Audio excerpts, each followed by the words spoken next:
Roofs fly off like paper, huge trees are yanked from the ground, power lines snap and leave neighborhoods in the dark. Streets flood like rivers, homes are left in ruins. That's a hurricane passing through.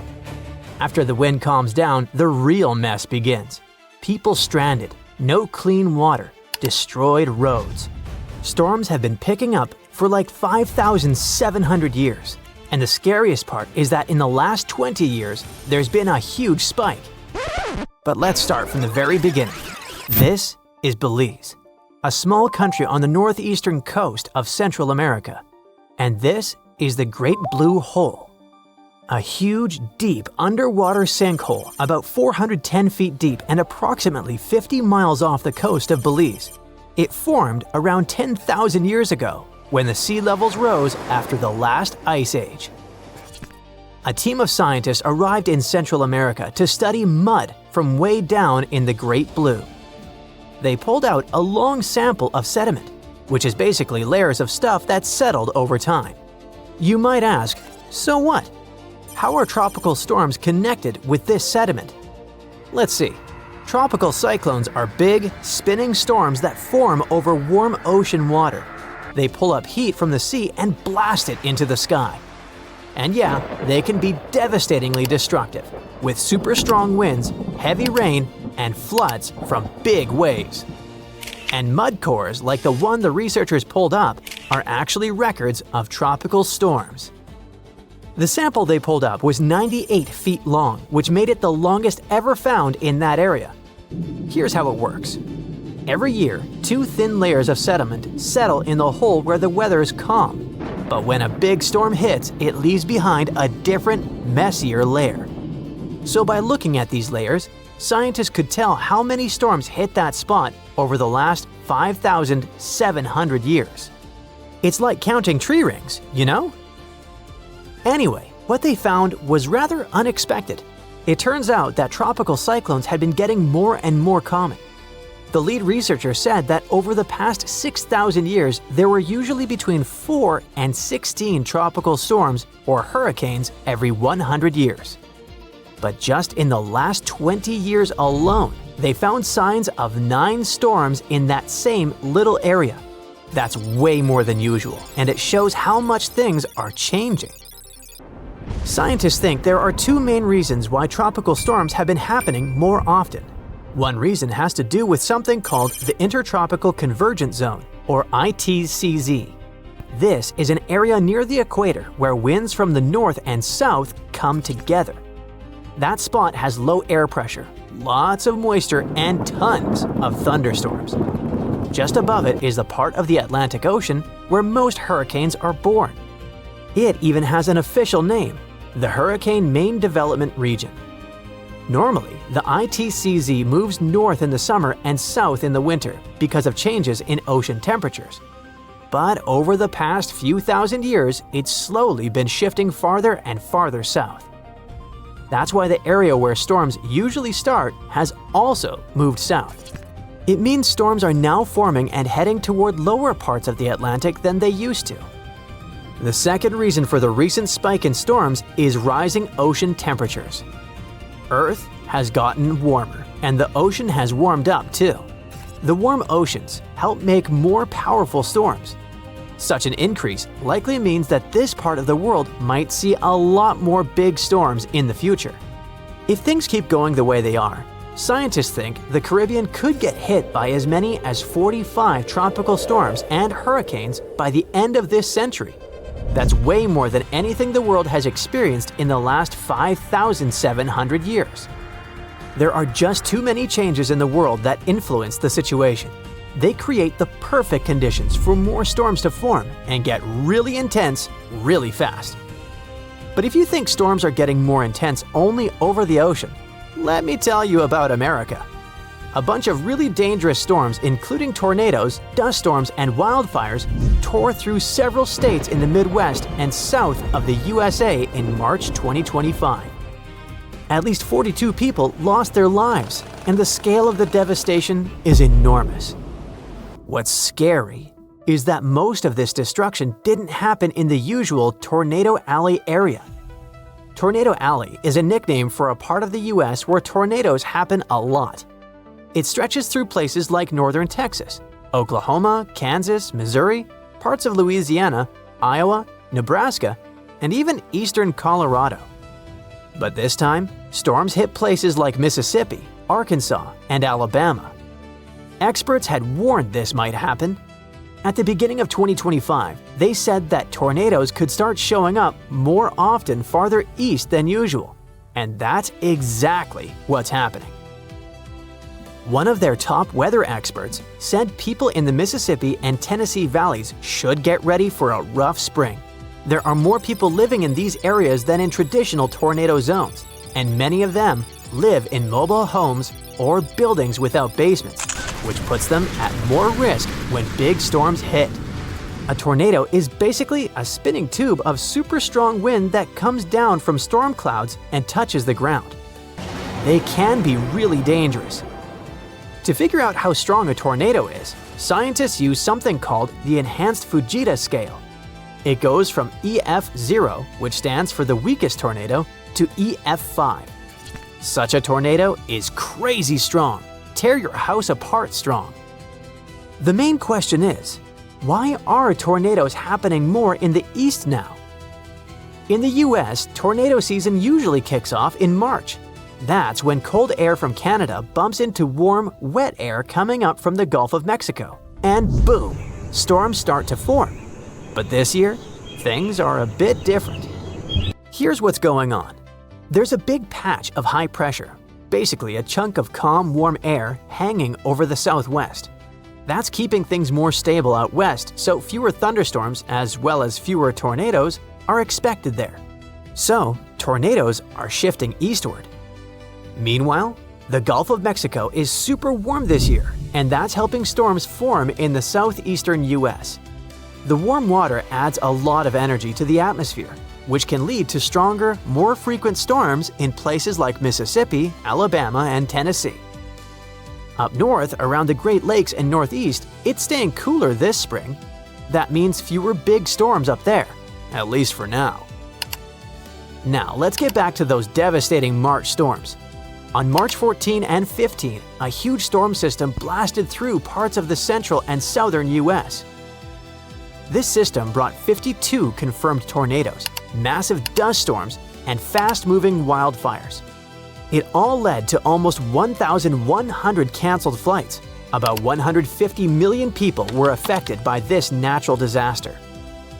Two really strong tornadoes classified as EF4s hit Arkansas. The damage was incredible. One of those tornadoes, which hit a town called Diaz, had winds up to 190 miles per hour. That's insanely fast. For comparison, the average speed of a Formula One car is around 130 to 160 miles per hour. It was the first time in over 25 years that Arkansas got hit by two EF4s on the same day. Experts also recorded wind gusts moving at a speed of over 80 miles per hour in the southern plains. In Texas, dust storms led to fatal car crashes. Wildfires, caused and driven by the strong winds, burned through parts of Texas and Oklahoma. Oklahoma alone had more than 130 fires. So, what's next? Experts think the US could see between 1,300 and 1,450 tornadoes in 2025. That's way more than the usual 1,225.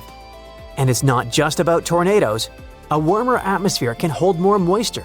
That means heavier rains, more flash floods, and even more powerful storms. Basically, the formula is the following. Warmer oceans plus warmer air equals stormy weather, especially in the east and southeast. But even if you don't live in any of these areas, you can't feel completely at ease either. Experts say tornadoes and other natural disasters can happen pretty much anywhere in the US. The risk moves around depending on the time of year and the weather. Deep under the Indian Ocean, there's a giant patch where gravity doesn't work like on the rest of the planet. I mean, the gravitational pull works constantly, but Earth is not a regular sphere.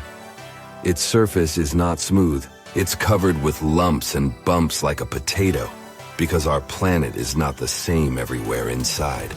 Some parts are denser than others. Let's say you could pour water across Earth's surface.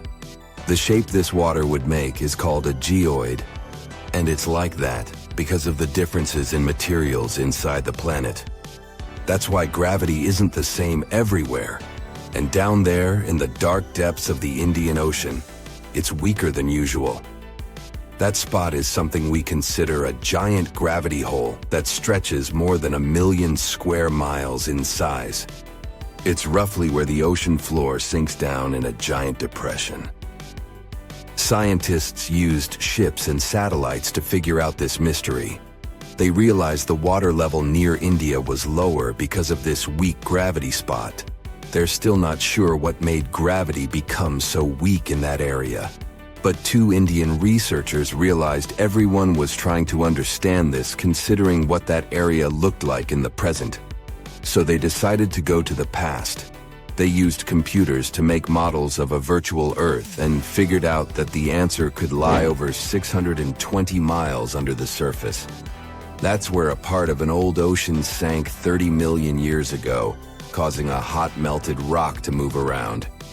And this mixture might have made gravity weak in that area. It's a really interesting idea, but it's still not the final answer. In 2018, a team of scientists from India went to the Indian Ocean with special machines to listen to the ground rumbling, similar to when you hear thunder. They found out there were hot streams of melted rock coming up from deep inside Earth. Could they be part of the reason why the gravity is weak there? We'll need more information to understand the issue better, maybe even go back further into the past. For instance, about 140 million years back, the land was all connected as a big piece called Gondwana. But then, India started moving away from it. While India was moving, an old ocean floor called the Tethys Sea sank into Earth's insides. These 2 scientists from India kept trying to solve the case, using computers to pretend to be going back in time. They checked how the land moved, as well as the mantle, which is basically a thick layer of hot, solid rock. The duo found out that a long time ago, there were hot, light rocks rising from deep inside Earth. These rocks created a spot where gravity was weak. This spot was like a big dent in the ocean floor. The more these rocks rose, the deeper the dent became. The first of these rising rocks popped out around 20 million years ago to the south of the weird gravity dent. As these rocks moved and went under the land, the dent got bigger and stronger. The 2 scientists think these rocks were pushed up by the sinking old ocean floor, like bubbles. This process disturbed something called the African blob. You gotta see this. Deep inside our planet, there are 2 very big blobs, like giant pieces of rock, as large as continents. One is under Africa, and the other is under the Pacific Ocean. These blobs have roots that start almost halfway, 1,800 miles, toward the center of Earth. And they're probably the place where columns of hot rock rise up from way down below. When these hot rock columns reach the surface, big volcanic eruptions happen. And we're talking about some really massive ones that might have even played a role in erasing dinosaurs from the face of the Earth a long time ago. So, we don't want these giant blobs to be disturbed. Anyway, not all scientists agree with the theory about why gravity doesn't do its job in this particular spot in the Indian Ocean, saying they need more proof to be sure about these rising rocks. The real answer might come from listening to Earth's rumbling. Plus, who knows if this gravity hole will stay there forever or move away. It depends on how Earth's mass will shift around. To see some changes might take a very, very long time, maybe even hundreds of millions of years. That's not the only region where gravity works in mysterious ways. Or at least, that's what it feels like when you see certain things around the world. Like, what if you saw rocks that don't sink, but can float on water for a very long time. They can even travel around for thousands of miles until they finally find a spot where they sink.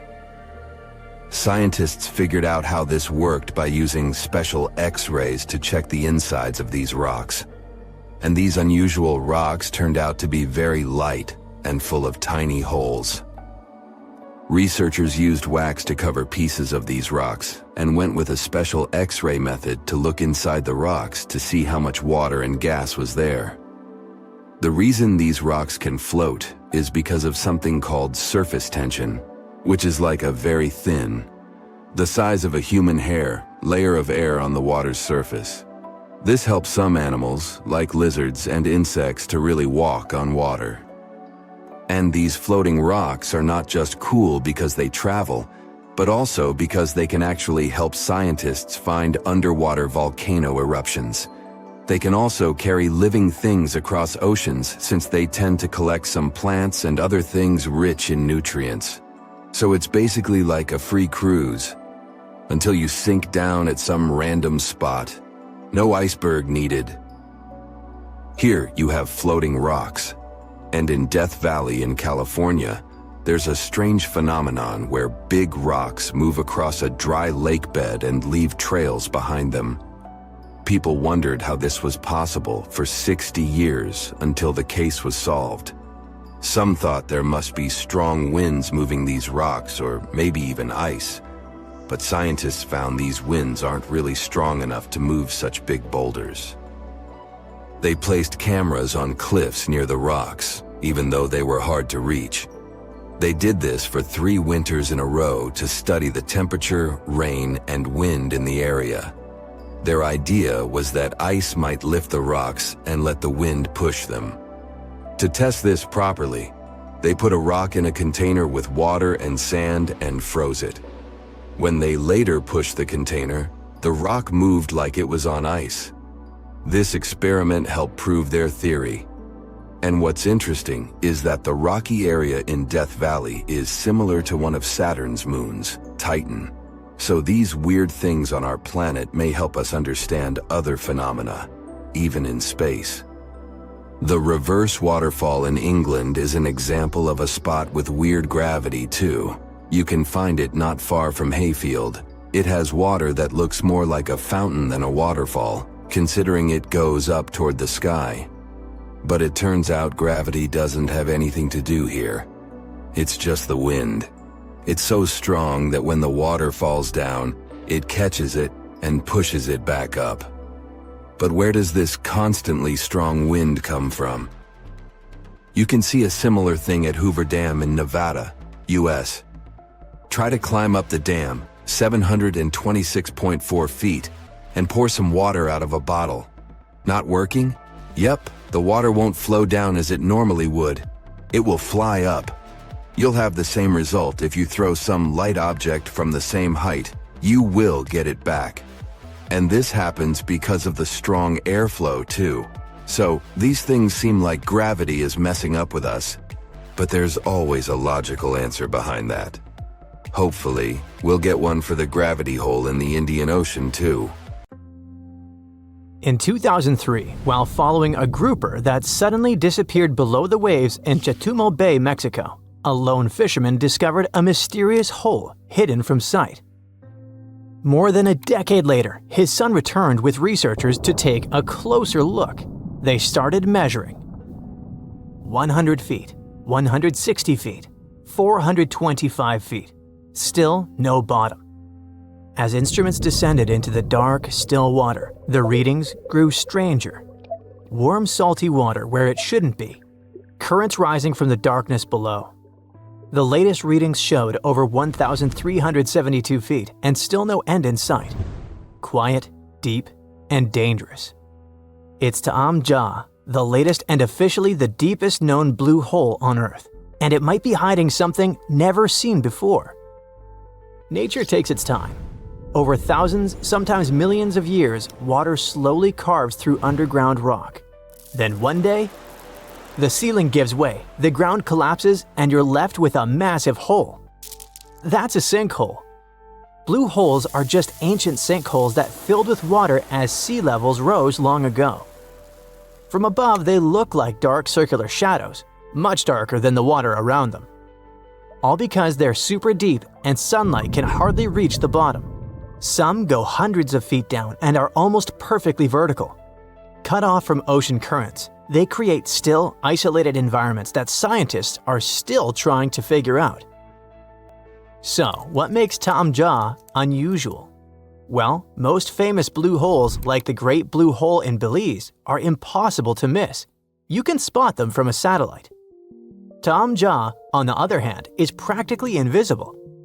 Like nature did its best to conceal it on purpose. Even with a drone flying right above it, it's barely noticeable. That's one reason it stayed hidden for so long. However, the true mystery became apparent after the researchers had done their initial scanning.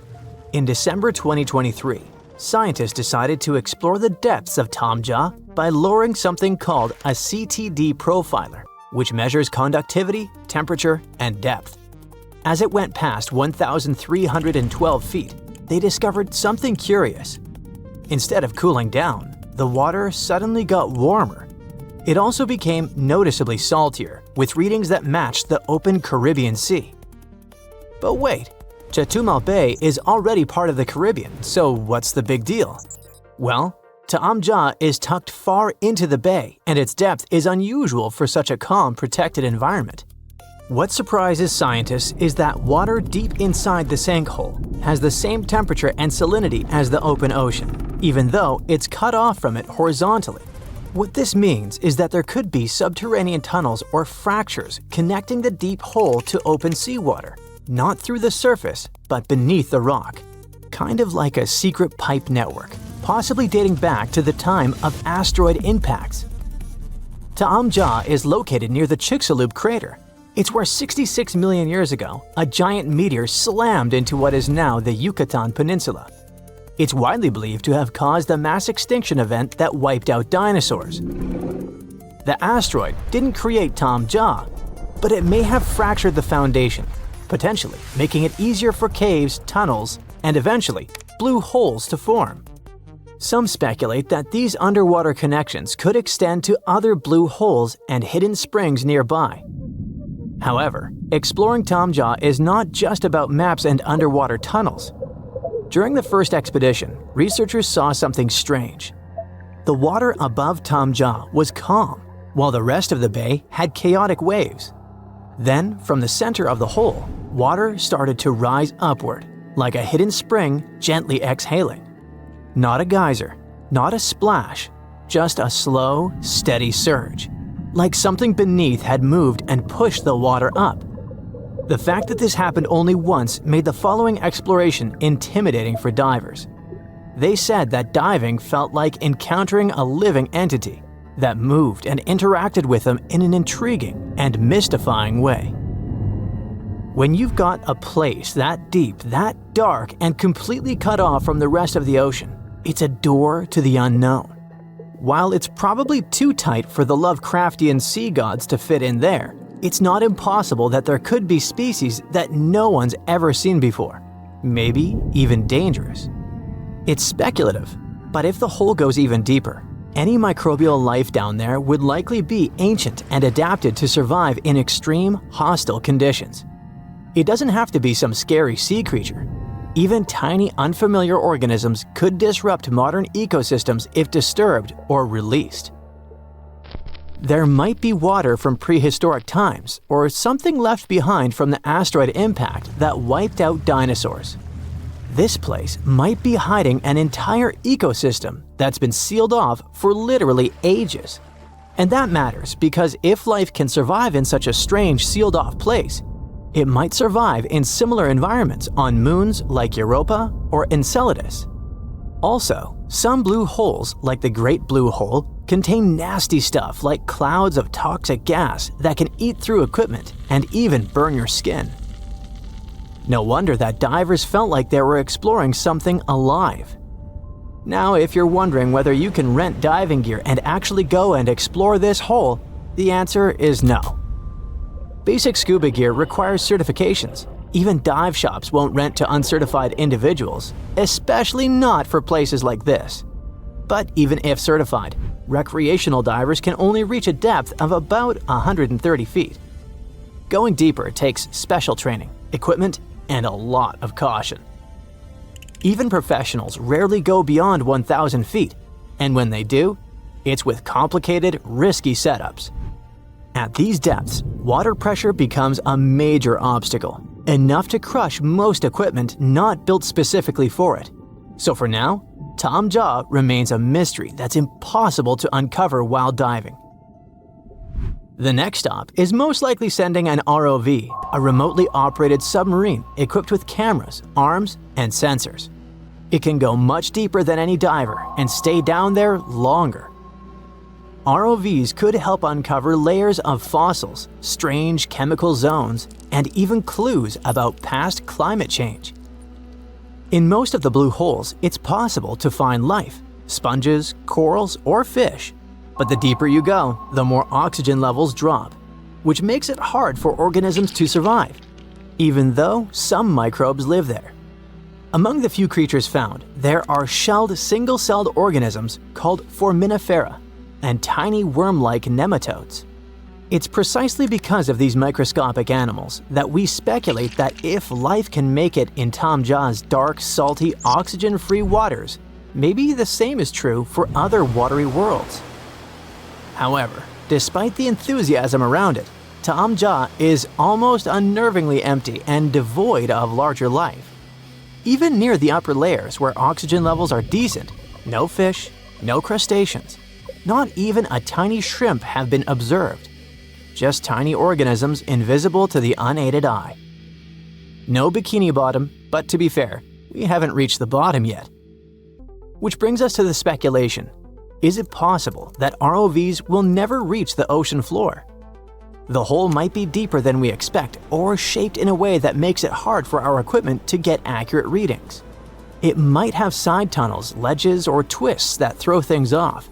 It could also be that the walls are too unstable or the pressure and water chemistry mess with the sensors. In a way, it's like playing an underwater level in slow motion with a robot that can grab things and get damaged. Thankfully, scientists have other options. They can use underwater drones that work on their own, drop cameras that record as they sink, or map the hole from above using sonar. There's more than one way to check its depths. Even with all our technology, there are still places on Earth we haven't explored. We've actually mapped more of Mars than the ocean floor. Spacecraft can scan the entire planet while seafloor mapping is slow, costly, and limited by darkness and pressure. Still, Taam Ja holds the record for the world's deepest blue hole, for now.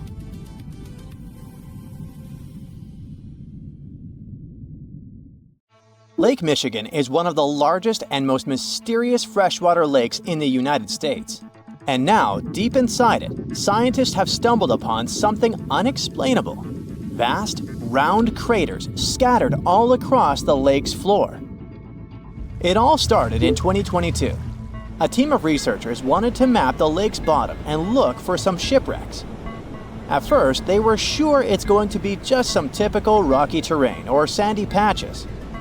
But what they saw on their sonar screens stopped them cold. Strange, circular shapes that looked almost too perfect to be natural. They were hiding about 500 feet beneath the surface, in places where the water turns dark and impenetrable.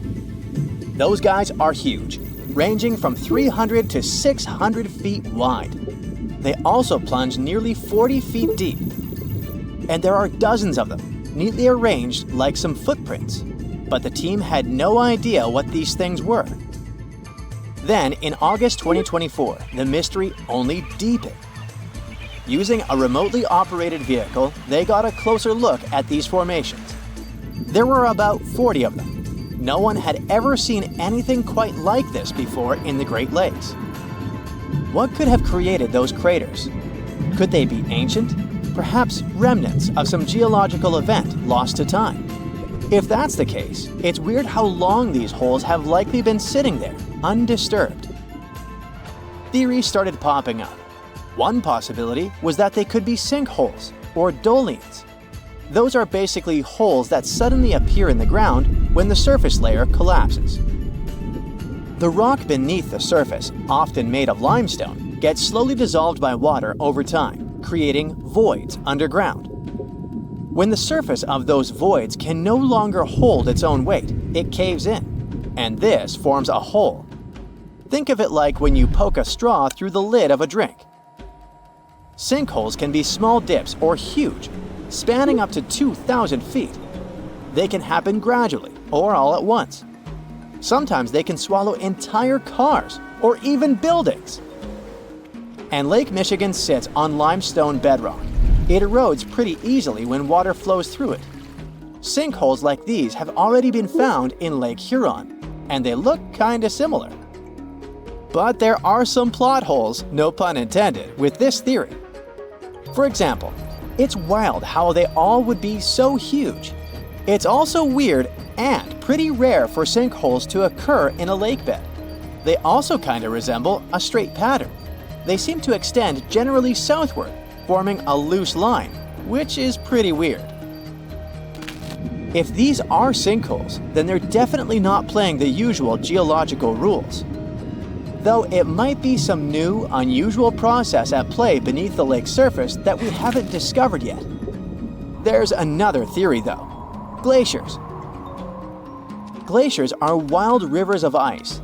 They covered much of the Earth during the last ice age, and they're incredibly powerful. While they might move slowly, sometimes only a few inches per day, they have such immense weight that they can reshape entire landscapes over thousands of years. Glaciers can grind and scoop the land beneath them. They're basically like colossal bulldozers. Their weight, combined with the slow but steady movement, grounds down everything beneath them: rocks, soil, even bedrock. This can create deep gouges in the Earth's surface, called glacial troughs.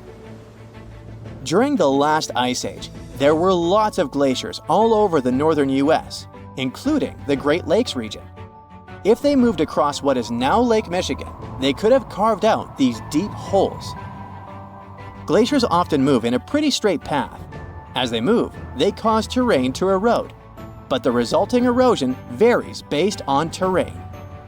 Sometimes there are places where the bedrock is softer or fractured, and these places are more easily carved and crushed by the glacier. That could explain why some holes could be bigger and deeper than others. Harder bedrock is less affected. But usually this leads to rounded, crescent-shaped depressions known as chatter marks.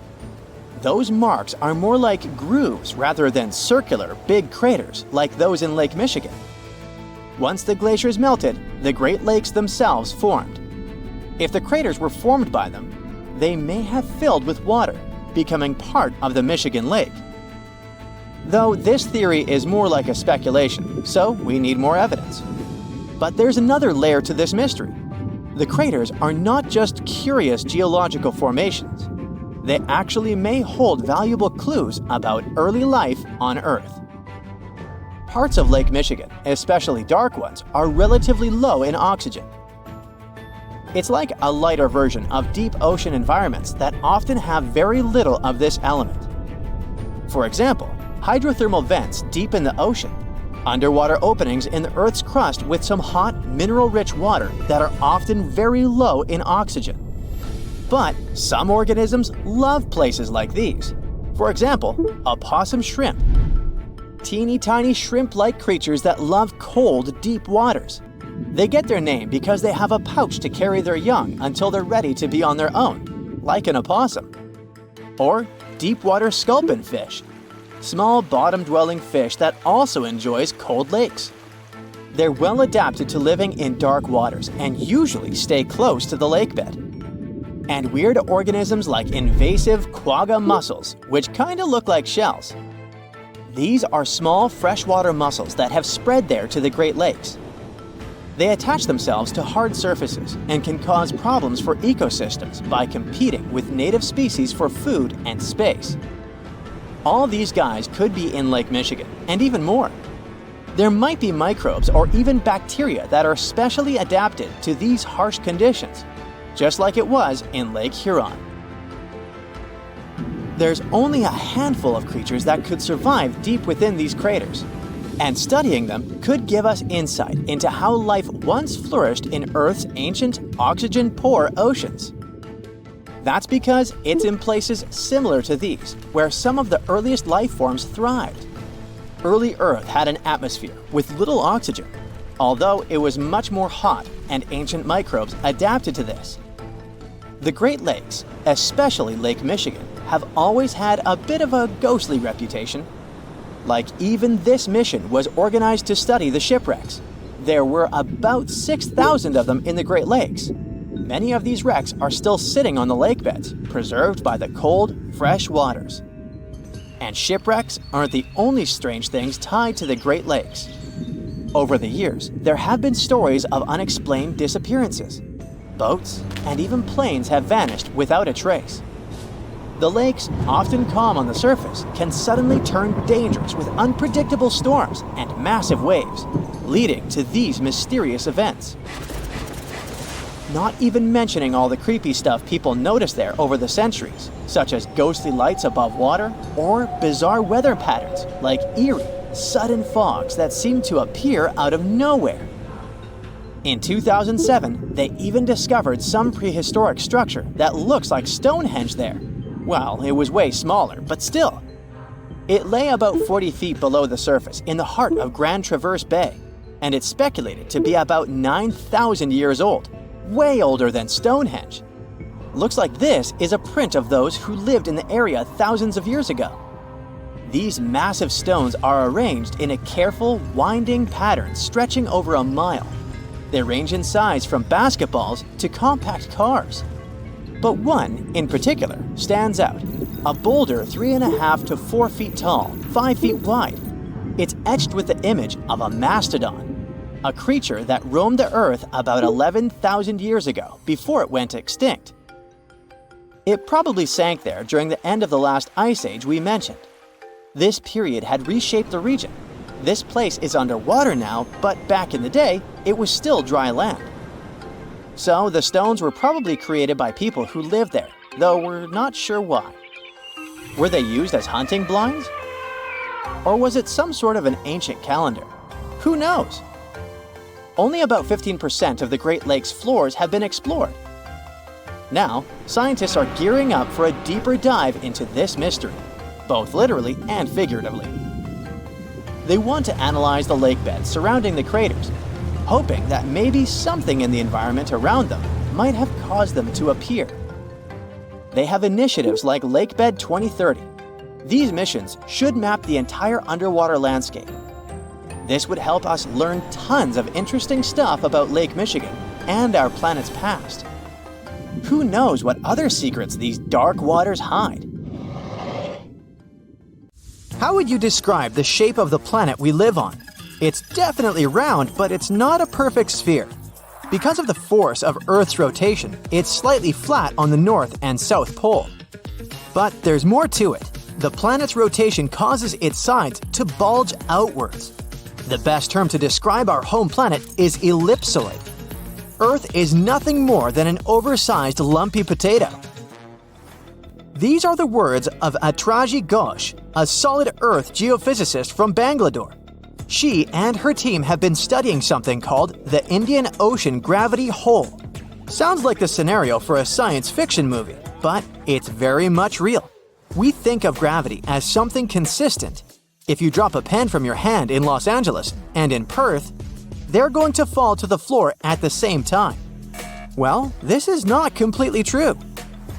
Gravity is connected with the mass of a celestial body. Astronauts on the surface of our moon don't walk, but move in hops. That's because Earth weighs 81 times more than the moon. Less mass means less gravity. Earth is more massive, so it has a stronger gravitational pull. But there's a catch. All this mass isn't distributed evenly across the planet. As a result, gravity varies as well. NASA has been mapping Earth's gravity field since 2002 using twin GRACE satellites. The maps they produced show where gravity is stronger and where it's weaker. Mountain ranges such as the Himalayas contain a lot of mass. This means they generate a stronger gravity field. The opposite happens in ocean trenches. The deepest of them is the Mariana Trench in the Pacific Ocean. You could almost stack 2 Mount Kilimanjaros inside it. The low concentration of Earth's mass below it means that the gravity field here is weaker. Places on the globe where huge chunks of mass are missing are called geoid lows. A geoid is an imaginary surface that follows the outline of sea levels around our planet. Imagine the Earth without any land. That shouldn't be too hard since the nickname of our home is Blue Planet. Now draw a curvy line along the surface of the oceans, and you get a geoid. In reality, the line stretches across oceans, as well as land masses. Scientists use this imaginary line to calculate the depth of tremors or objects that occur underground. When the wavy line goes down, that's a geoid low. The biggest of them sits at the bottom of the Indian Ocean. The first to discover it was a Dutch geophysicist in 1948. He was performing a gravity survey from a ship. The man noticed that sea levels dipped over 320 feet below the global average. The gravity hole got the official name Indian Ocean Geoid Low. It spans well over 1 million square miles off the southern coast of India. If you went out at sea in the middle of the gravity hole, you wouldn't notice much, just an endless ocean as far as the eye could see. The only way to measure the dip in gravity is through extensive geophysical measurements and calculations. The concept of a gravitational hole existed for nearly 2 centuries in the scientific community, but researchers could study it in high detail only after satellite measurements became possible in the late 20th century. A team of Indian scientists was determined to explain the anomaly that had been puzzling geologists for decades. They used supercomputers to simulate the seismic activity that formed our planet. A total of 19 simulations revealed how tectonic plates moved across the span of over 140 million years. This was during the Cretaceous period, the time when T-Rex roamed the Earth. Nearly a third of the possible scenarios produced a geoid low, similar to the one in the Indian Ocean. The most important factor in these models was the presence of magma plumes. These are places inside the Earth's mantle where lava flows upwards. The mantle sits between the planet's outer core and the thin crust we walk upon. The magma in the mantle plume is hotter than the surrounding rocks. The heat it generates melts and thins the crust. This creates hotspots that are brimming with volcanic activity. Yellowstone National Park and the Hawaiian Islands sit atop such hotspots. The Indian team of scientists linked the presence of magma plumes to the formation of the geoid low. Their source was an ancient ocean that disappeared tens of millions of years ago. It was located where the Himalayan mountain range sits today. Evidence of this lie in the marine rocks researchers found on the world's tallest mountains. The oceans ceased to exist when India's landmass separated from the supercontinent called Gondwana. It drifted north and merged with the rest of the Asian continent. At the time, the Eurasian supercontinent was called Laurasia. The Indian tectonic plate went down inside the mantle. It ended up under the African continent. This landmass contained a lot of crystallized material, which was quite dense. When the sinking plate of the former ocean reached it, plumes of magma spilled out. As a result, low-density materials ended up closer to Earth's surface. Density is used to calculate mass, and if you remember our lesson in physics from the beginning of the video, less mass translates into a weaker gravity field. Scientists believe this is how the geoid low in the Indian Ocean formed some 20 million years ago. At this point in prehistory, the Earth looked a lot like it does today. There were vast grasslands, and whales swam in the seas. Geophysicists who created the computer model cannot tell for sure what will happen in the future. Ghosh thinks it's possible that the gravity hole in the Indian Ocean will remain in place for a long time. But plate movements can also cause the anomaly to fully disappear in the coming eons. Earth's tectonic plates are constantly shifting. They define the shape of our continents and oceans. Experts study plate movements to get a picture of how our world looked millions of years ago. However, telling Earth's geologic future is much more complex. The gravity hole in the Indian Ocean is the biggest, but it's not the only one in the world. Other areas with low gravity include the island of Cuba and the Bahamas. On the opposite side of the spectrum are the Philippines. Here, gravity is stronger than normal, but the poles are the places with the strongest pull to them. They are the closest to the center of the Earth.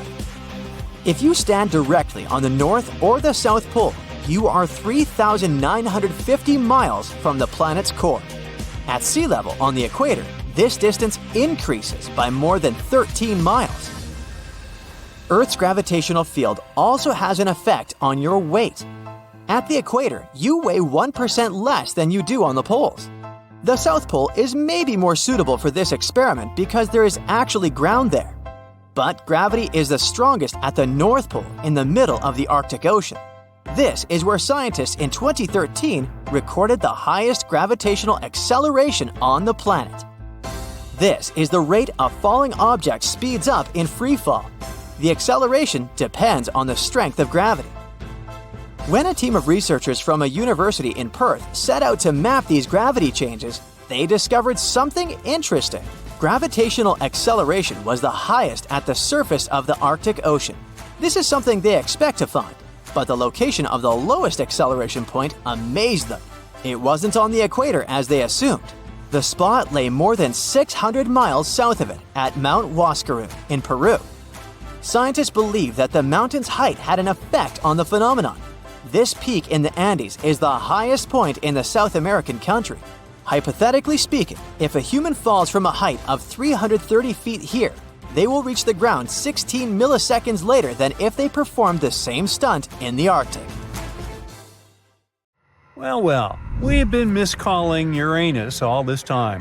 Actually, astronomers say we should be pronouncing it like Uranus, not Uranus. I can't say a different stress changes much, though. However, things could have been different. Initially, Uranus was supposed to have the majestic king-like name of George, because astronomers wanted to name it after King George III. In the end, they changed their minds, and now, well, it's the punchline of every joke.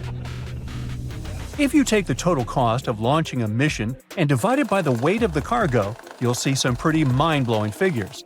According to specialists, back in 2016, it used to cost $10,000 to send just 1 pound of cargo into space. But now, prices have gone through the roof. Cygnus spacecraft's cargo costs over $43,000 per pound, while SpaceX's new carriers come in at around $27,000 per pound. Remember how hard it is to pay $5 for water at airports? Now, a bottle of water in space would cost somewhere between $9,000 and $43,000, and that's only to have it delivered in space. Now, as for water in space, well, it used to be considered a super rare thing. But in reality, there's water ice all over our solar system, so you don't have to buy those overpriced $43K water bottles. It's hanging out there in comets, asteroids, and even in hard-to-see craters on Mercury and the Moon. We're not sure if there's enough water in these places to support colonies of people, though. Mars also has ice at its poles, hiding under the surface dust and frost. Even smaller celestial bodies, like Saturn's moon Enceladus and dwarf planet Ceres, have ice. NASA scientists think there might be a chance of finding life on Jupiter's moon Europa. There might be liquid water beneath its icy shell. Europa, even though it's a lot smaller than Earth, might have an ocean deep enough to hold twice as much water as all the oceans on our planet combined. In 2009, scientists exploring a massive cloud of dust and gas in the center of our galaxy stumbled upon a fascinating surprise. They found ethyl formate within the cloud.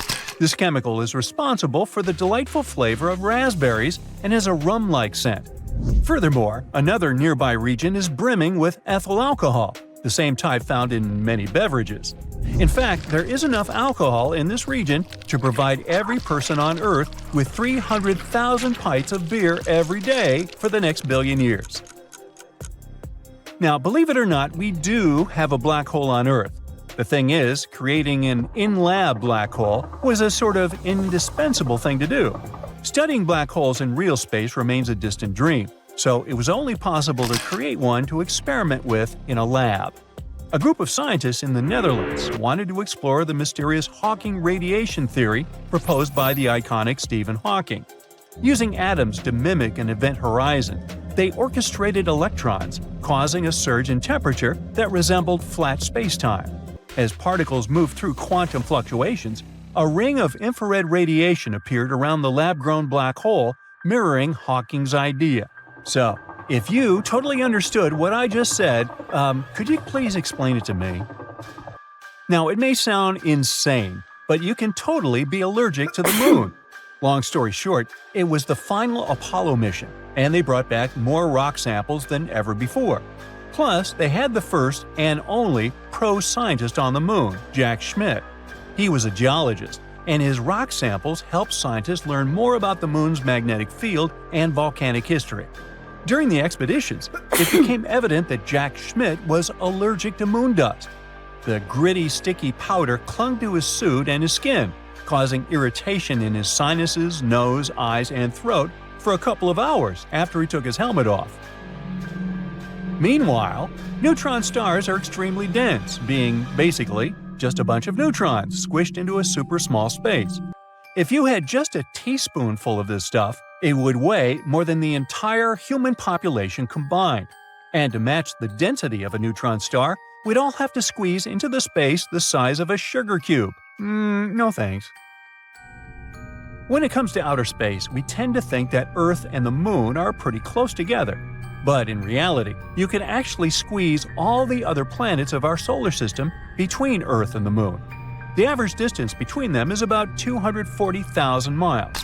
If you added up the diameters of the 7 planets, you'd still have some room to spare, about 5,000 miles. In 2011, scientists made a groundbreaking discovery of a massive reservoir of water in space. This water, equivalent to 140 trillion times all the water in Earth's oceans, could provide each person on our planet with a planet's worth of water 20,000 times over.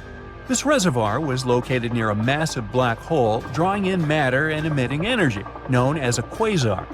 The water was formed by energy waves colliding hydrogen and oxygen atoms together, and it was found around 12 billion light-years away. So, when the Curiosity Mars rover snapped its very first sunset picture in 2015, scientists were practically doing backflips from excitement. Turns out, sunsets on the red planet are anything but red.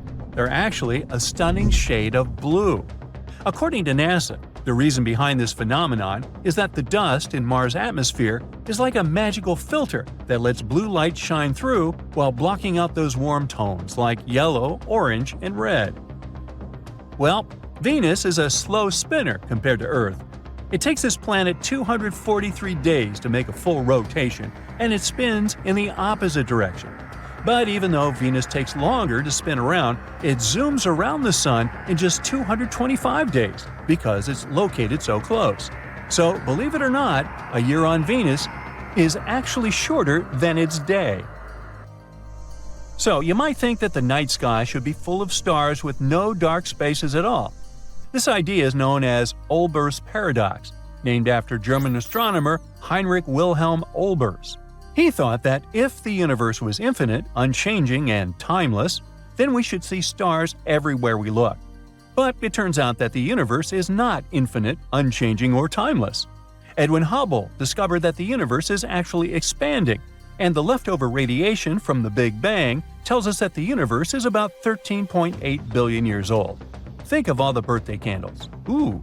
So, the reason we don't see stars in every direction is because some stars are just too far away, or they haven't been around long enough for their light to travel all the way to us. During the Apollo 16 lunar mission, Ken Mattingly, the command module pilot, had a bit of a scare when he realized his wedding ring was missing. The whole crew frantically searched the spacecraft for it, but no luck. Finally, on day 9, while Mattingly was on a spacewalk, the ring was spotted floating out the hatch door. Charles Duke Jr. tried to grab it but missed.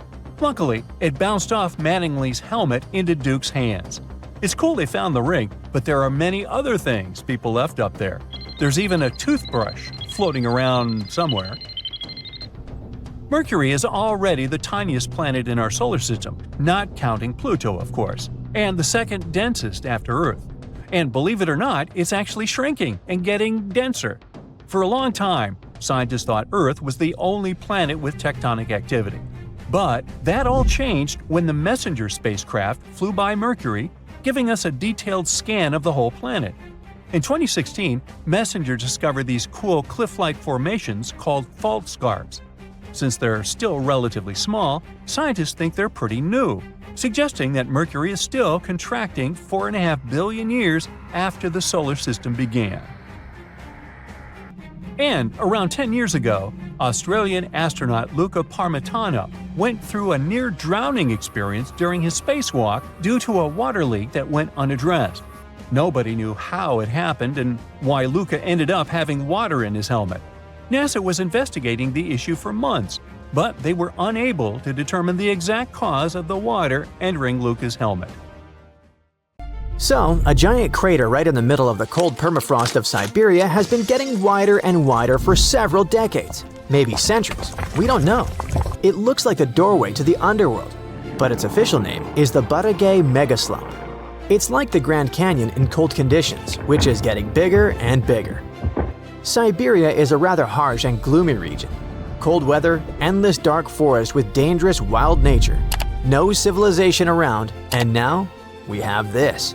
Imagine that you live there in a dense forest in a small wooden house with a fireplace. And then suddenly, a giant pit starts crawling toward your house. It doesn't stop. It doesn't grow smaller. It just absorbs everything in its path. Trees, ground, bushes, bird nests, everything falls in there. What is it? The Buttigieg Megaslump appeared after the collapse of a slope of the Yana Highlands. When the rock crashed, it exposed layers of permafrost on the remaining part of the slope. People first noticed it in 1991 with the help of a satellite. But who knows how long ago it appeared there? This ice sheet has been untouched for about 650,000 years. And now it has awakened and started to melt and grow continuously. Even scientists claim that this natural phenomenon, which looks like a giant manta ray, is expanding too fast. During the collapse, ice and sedimentary rocks melted in huge quantities. According to calculations, this mass was 14 times the mass of the Great Pyramid of Giza. In recent years, the rate of collapse of head walls ranged from 16 to 49 feet per year. And the total mass of the bowl-shaped retrogressive, aka RTS, is… Wait, what is RTS?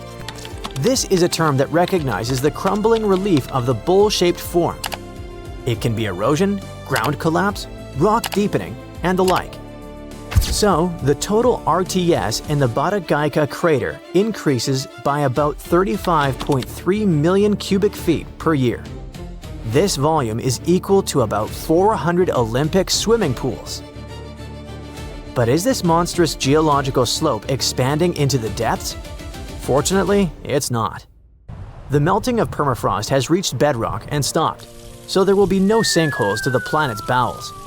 Scientists also suggest that the expansion will stop sooner or later since the collapsing edges are approaching bedrock, located in the area of the nearest mountains. But before that, the hollow will probably absorb something very tasty for it. Scientists used satellite images to estimate the scale of this phenomenon. They saw that the doorway to the underworld could significantly expand thanks to absorbing the adjacent valley. This will happen over the next 2 decades. Also, there's the Buttigieg River on the hollow's path. A collision with the slump will change the course of the river, which will lead to increased erosion. This will cause big problems for some river and forest inhabitants. But let's hope that nature will take care of fish and animals. But the most interesting thing is that a fast-growing slump can lead to a natural phenomenon that once provoked the appearance of this slump. This is greenhouse gas emissions. Frozen sediments in the permafrost layers, nutrients hidden deep in the soil. All this will be released and will bring significant changes to the environment, such as an increase in temperature. Once, these weather changes led to the collapse of the slope on the Yana Highlands and the formation of the doorway to the underworld. The temperature here is above normal and regularly sets new records, so scientists are not surprised that the hollow is growing so fast. What can stop all this destruction? only the return to normal weather conditions. But who knows when it'll happen? In any case, it's good that this crater is growing far from civilization. Just imagine if such a slump were moving toward a big city. People would probably be powerless and would have to evacuate urgently.